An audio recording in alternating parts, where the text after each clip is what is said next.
I frequently fill in for Ben when he makes up a new religious holiday. He does this many times each year. It's my pleasure to come in and do it.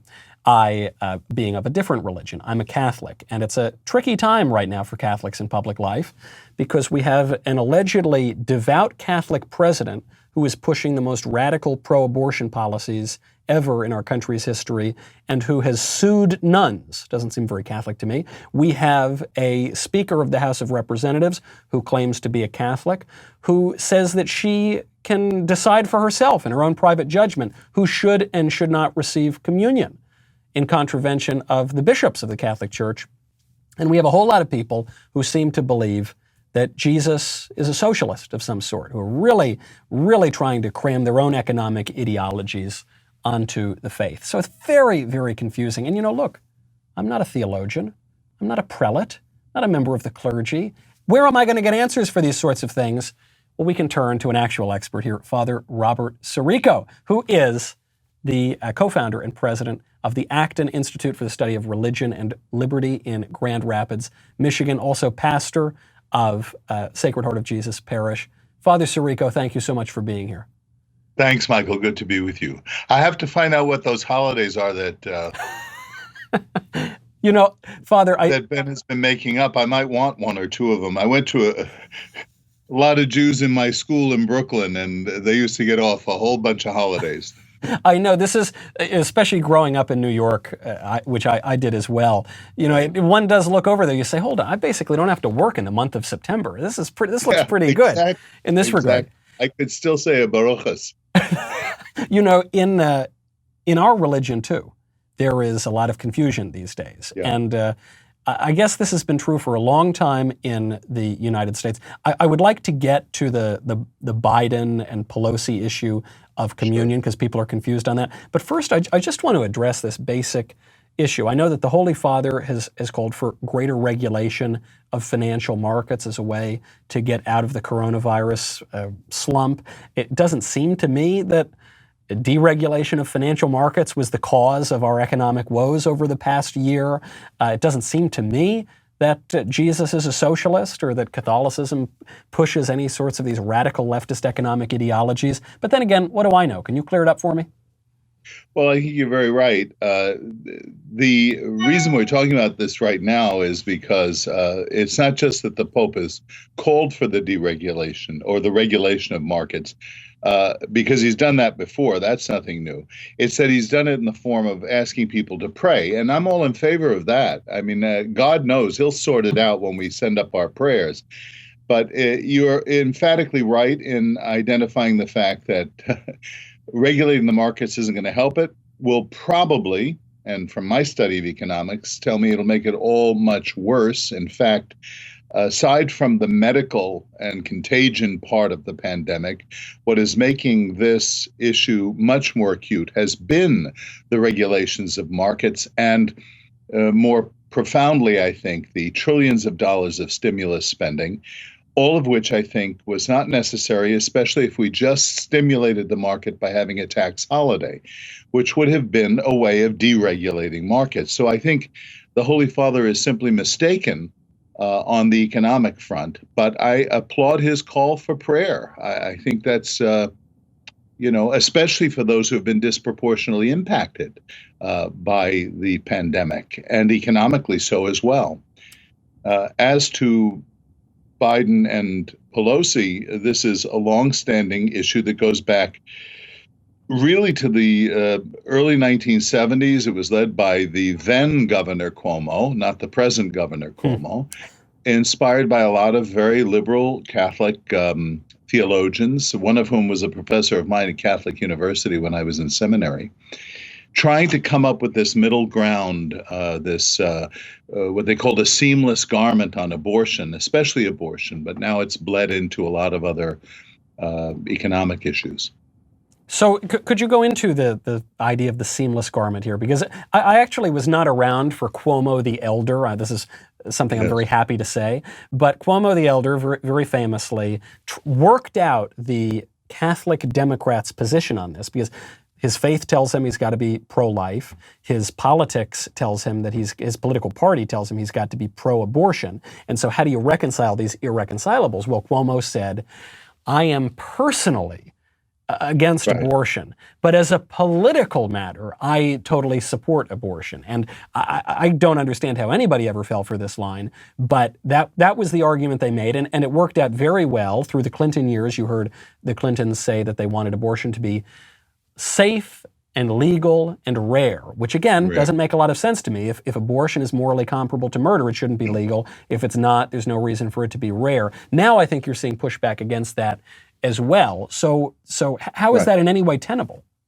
Well, I think it would be very interesting to study the rhetoric of Cuomo 1 compared to Cuomo 2 or 3, or Pelosi or Biden, because I think the original Governor Cuomo was far more cautious, as was Clinton 1, on homosexual marriage. I mean, and Obama 1 on homosexual marriage. I mean, all of these things have shifted considerably to the left, even though the beginning point for Cuomo 1 was a very mistaken notion, because they wouldn't apply it to other things. They didn't apply it to any number of other issues like capital punishment. I mean, they said regardless of what their faith said, they were going to push a particular political stance on it. So, and the question is, why are you personally opposed? This is always the question I ask when I'm confronted by that, is why are you personally opposed? Let's leave out the policy thing. Yeah. What is it about abortion that you oppose? Oh, it's the taking of human life. Oh, okay. And that shouldn't be political policy. What other political policy are you going to have on anything if it's not protecting innocent human life? But you have seen the right adopt some of this language from the left, I've noticed. This idea that there is a sort of broad space of privacy in the Constitution. The argument with regard to abortion, which was completely specious, but the argument was that actually the right to an abortion in the Constitution, it's hidden. I think it was probably written in invisible ink, and it comes from the emanations and the penumbras and the emanations of the penumbras. And, it's supposed to be deduced from all this kind of claptrap. But the people on the right seem to have embraced a lot of this language of privacy as well, and they seem not to want to admit that their private behavior, their private decisions can have public effect. Yes, that's true. Now, I don't want to say that there isn't a limit to government and what government should do. That's not the thing. But I think when you have these big kind of taxonomies, if I may use a big word, but this is your audience, so they understand what that means. I mean, Marxism was a way of thinking about the world that enveloped conflict between the owner of capital and workers and things like that. And you see how that has mushroomed out to the feminist movement, the environmentalist movement, the gay movement, all of the things. This, I think, too, this kind of personal divide from public policy is not well thought out and certainly definitely mistaken. And let me anticipate an objection that people will make to what I have said, because they'll say, well, the Pope says, these things about more regulation of government, and you're against that. Isn't that the same thing as what Pelosi et al. Are doing on the abortion question? Well, the difference is that at least in Catholic social teaching, abortion is an intrinsic evil, whereas economics are prudential matters.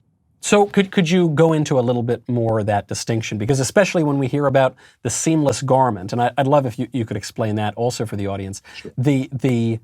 We're told, well, look, sure, Pelosi and Biden, they support killing 1 million babies a year through abortion.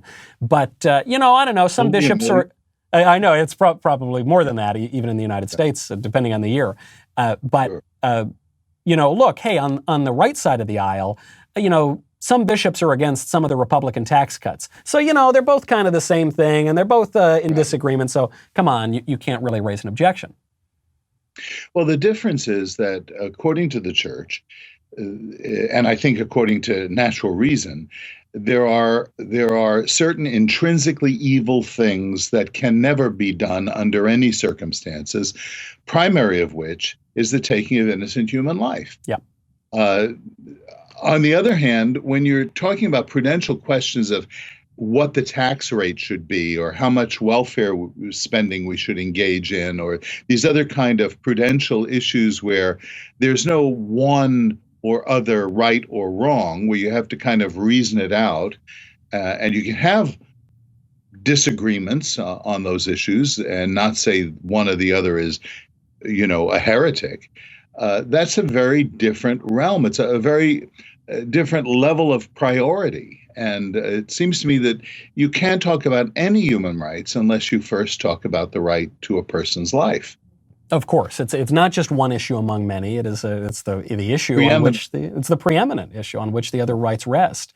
Right. It's also become fashionable in recent years to hear that Jesus was a socialist, or even you hear this from some people on the right, that the Catholic Church supports socialism. I'm reminded of Pope John the 23rd, who was far from the most conservative of the popes, who said very famously, "No Catholic can subscribe even to a moderate form of socialism." This is so roundly condemned, and certainly by his predecessors, Pope Leo XIII called it a pest, a plague, a wicked confederacy. So where does that idea come from, that somehow we're all supposed to be socialists? I think if I would identify the core error, I would say that it is a confusion between socialism and sharing. And I don't think I could put it any more succinctly than did Winston Churchill, who said that the socialism, quote unquote, of the early Christians said, "What is mine is yours." The socialism of today says, "What is yours is mine." And that's the difference. It's voluntary. Our sharing of our wealth is a moral part of who we are. But what makes it moral is that we do it voluntarily because of a compulsion of our heart rather than a compelling of the state. Very, very well put. Of course, the moral transaction, if I give a cup of coffee or something to a beggar on the street, is a real one. He should feel some gratitude, I should feel charity, and I should be doing what I am really called to do, and that's a very nice thing. There's a bond there. But if a police officer or some arm of the state comes up to me, puts a gun to my head and says, "Give your coffee to the beggar," well, the beggar is entitled, I'm resentful. Where is the moral transaction at all? No community, no bond has been formed. I call this Robin Hood theology. For whatever financial benefit may go to the poor, to whom Robin Hood has given money, you can't say that the people from whom it was taken were morally ennobled by the action. Right. Very well put. Father Sirico, we've got to leave it there. Thank you, though. You have really helped clear it up in our terribly confused culture. Oh. There's so much more to talk about, believe me. We'll have to have you on again next time. Father Sirico, thank you very much, Father. God bless. Go check out, of course, the Acton Institute.